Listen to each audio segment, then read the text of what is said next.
All right, I'm joined once again by A's President Dave Kaval. And Dave, lately when we talk to each other, it's good news. This is kind of the first hiccup we've experienced recently in this project. So what are your impressions of what happened today with the BCDC? I mean, definitely a setback. We were expecting a positive outcome and a positive recommendation. We spent almost 2 years with the Port of Oakland, the city staff, commissioning reports, doing all the analysis to demonstrate that, the current parking lot is not needed for port use, that it would be better served as a ballpark and, mixed use development with 3,000 housing units. But they voted for parking lot. And so that was disappointing to see. And it certainly brings uncertainty around our efforts in Oakland. Yeah, when you hear the executive director of the port, Danny Wan, say, we have room for adequate growth. We're fine. We have another parking lot, 120 acres on the old Ports America terminal. It seems like they got plenty of parking, and waterfront property is not really the best place for that. So are you kind of surprised by the ruling that you guys got today?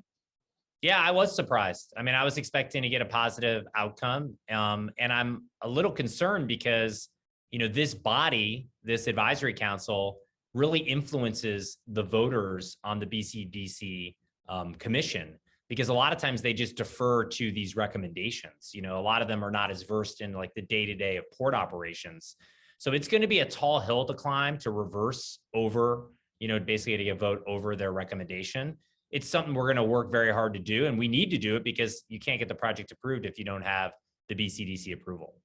Yeah, so likely this will now happen in June where they do the final real binding vote. Have they given you guys or the port yet? I know this is still very fresh, but kind of any guidance on what specifically they want to see? Because I know that some of the people voting said they wanted just a little bit more information. Have they given you any suggestions? We're going to have to debrief with them to understand what else is needed. We felt that the port and ourselves and the city had done a really comprehensive job identifying everything. But certainly it wasn't enough. And, I think this is why having so many jurisdictional approvals of the site, makes for a very challenging project. And this is one of the challenges of obviously developing in the Bay Area in California with all these kind of interlocking approvals. But we knew that going in, and we're going to do everything we can to actually get it approved. But by the same token, it certainly brings forth a lot of uncertainty, and we're just going to have to try to manage through that, but also be realistic with our fans and all our stakeholders that this is as consequential as it gets. If they vote no, the project is dead.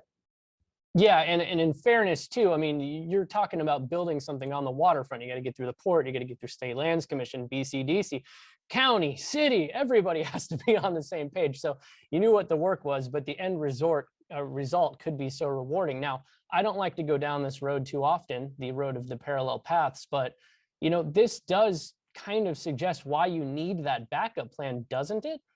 This is exactly why we have parallel paths. Like, people ask me, like, why are you spending time on that?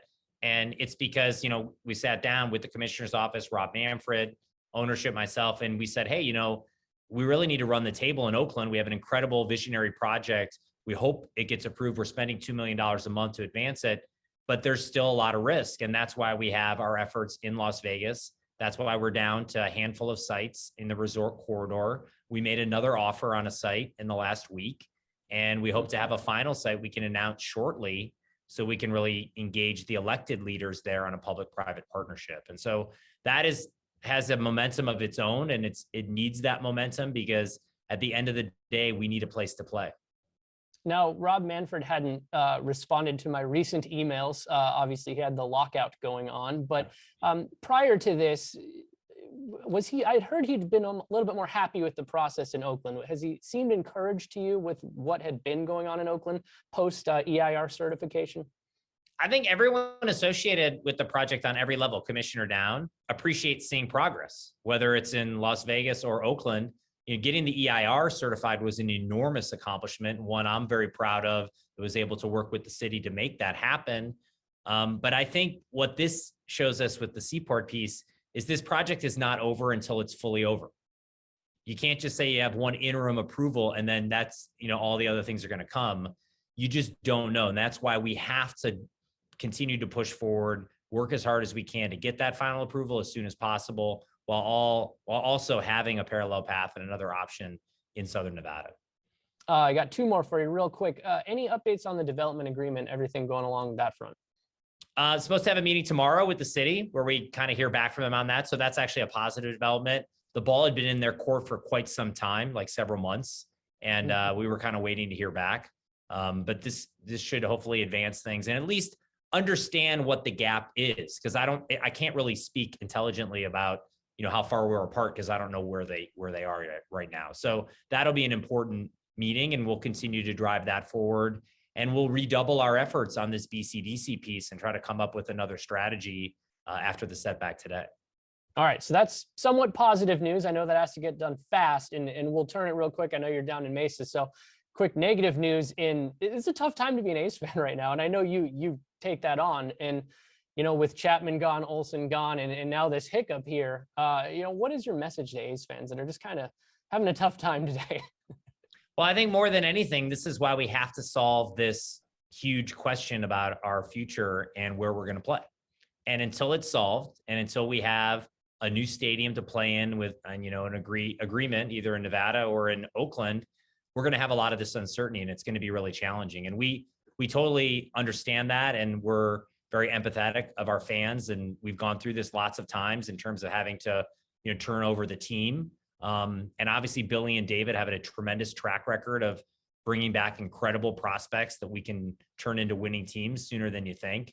But it's still a really hard process to go through, because, you attach yourself to these players, and they're great players and they're great people, and they mean a lot to the community. And so that's why we need a new stadium, and we need to get that stadium so we can retain our talent and compete for more World Series and have guys for, 15 or 20 years of their entire career, as opposed to, really having the challenge of recycling things. So that's really the message. And, we hope to do what we can to continue to advance that forward every day.